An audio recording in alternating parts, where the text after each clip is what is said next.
जय गुरु जी, जय जय गुरु जी, धन धन गुरु जी, वाह वाह गुरु जी, शुक्राना गुरु जी। पहले तो गुरु जी को मेरा प्रणाम, फिर गुरु जी की प्यारी प्यारी साथ संगत को मेरा प्यार भरा प्रणाम। संगत जी, आज मुझसे एक आंटी ने रिक्वेस्ट की है, ज्योति जो तूने कल सत्संग किया, जो अधूरा सत्संग किया उसको पूरा कर, और वो भी अपनी सारी गलतियों को बताते हुए। तो मैं गुरु जी से आज्ञा मांगते हुए, अपनी सारी गलतियों को मानते हुए वो सत्संग पूरा शेयर करना चाहती हूँ। तो संगत जी, सत्संग कुछ इस तरीके से था। गुरु जी का सत्संग था।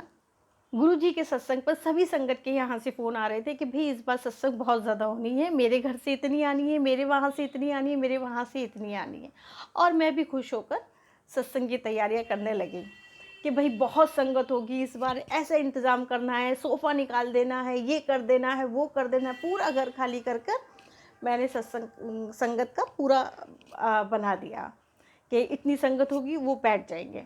तो संगत जी, क्या होता है, जिस दिन सत्संग होता है उस दिन बारिश हो जाती है। बारिश इस तरीके से होती है कि बारिश बंद होने का नाम ना ले।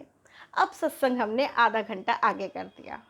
आगे करने के बाद मैंने कहा तो जितनी भी रुकी होगी कुछ तो आ जाएंगी, कुछ तो आ जाएंगी, मगर संगत नहीं आई।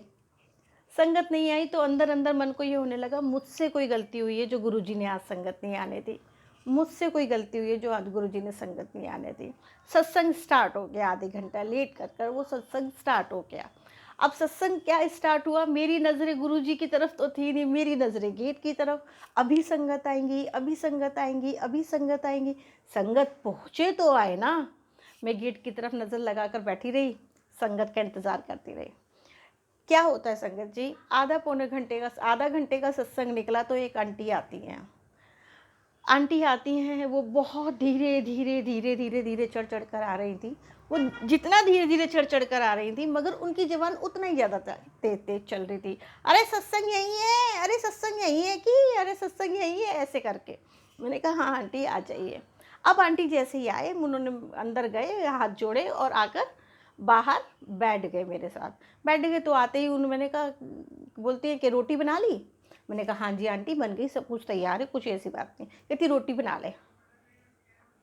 आंटी रोटी बहुत है, ऑलरेडी बहुत बन चुकी है, और संगत इतनी है नहीं, 125 के करीब मैंने रोटी बना ली है, 100 सवा 100 रोटी बहुत होगी, संगत कम है। तो वो बोली नहीं फिर भी रोटी बना ले। अब उन्होंने 3 बार मुझे बोला रोटी बना ले, रोटी बना ले। तो मेरी सिस्टर ने मुझे बोला अगर ये बोल रही हैं तो खड़ी हो जा, रोटी बना ले। पता नहीं किस रूप में गुरुजी बोलते हैं, तू खड़ी हो और रोटी बना ले। मैं जाके आंटी के साथ रोटी बनाने लगी। तो मैंने बोला कि आज मुझसे वो बोलते कि तेरा मुंह बहुत लटका है। मैंने कहा आंटी मुंह नहीं लटका है, एक्चुअली क्या था, संगत बहुत आनी थी और वो नहीं है तो देखो मन तो दुखता ही है। अब तैयारी हमने संगत के हिसाब से की हुई है। आंटी बोली कि तो मन क्यों दुखता है, ये तो गुरुजी की मर्जी है। मैंने कहा नहीं, बारिश ने काम खराब कर दिया। तो बोलती है बारिश ने काम खराब कर दिया, तो तेनू पता नहीं आएगा, जब बारिश गुरुजी खुश होते हैं ना तो तब बारिश होती है, और जो जो भीग भीग कर आ रहा है ना उनके कर्म धो धो कर आ रहा है, वो ऐसे ही नहीं आ रही संगत। मैंने कहा हाँ मगर फिर भी संगत आती तो अच्छा लगता। कहती है ऐसा होता है, अभी ना गुरुजी ना अभी ना जो जगह खाली है ना वहाँ देवता बैठ के सत्संग सुन रहे हैं। जब देवता सत्संग सुन लेंगे तो फिर थोड़ी देर बाद संगत आएगी, फिर संगत की बारी आ जाएगी, फिर संगत सत्संग सुन लेगी।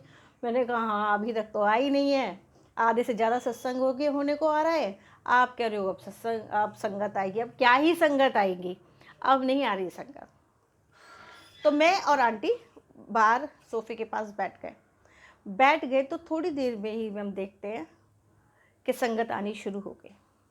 जैसे ही सत्संग पौने घंटे का 1 घंटे का निकल गया, संगत आनी स्टार्ट हो गई। अब संगत आनी जिस तरीके से स्टार्ट हुई, धीरे धीरे धीरे धीरे धीरे दोनों रूम भरते चले गए, और रूम भरते चले गए, मेरा चेहरा निखरता चला गया।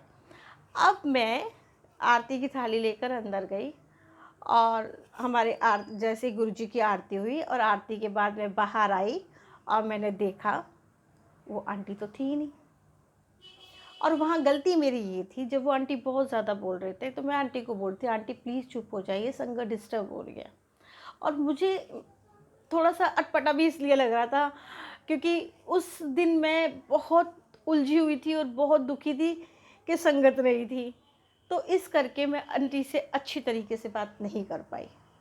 और फिर मैंने सोचा कि कोई नहीं, आंटी ने मुझे अपना एड्रेस तो बताया ही है, अब जब कभी भी मेरे उधर के सत्संग होंगे आंटी को ढूंढ कर आंटी को सॉरी बोल दूँगी उस दिन के लिए।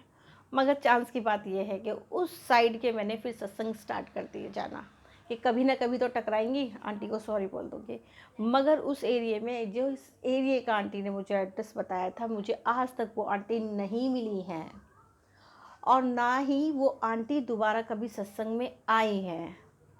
तो संगत जी, ये है वो पूरा सत्संग।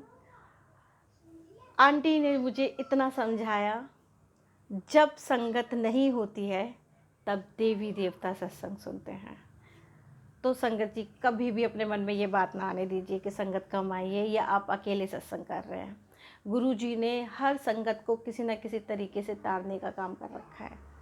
आप कहाँ जाकर ब्लेस होने हैं और आपके साथ किसको सत्संग सुनना है, ये गुरुजी ने डिसाइड किया है। तो गुरुजी की माया गुरुजी पर जाने दीजिए।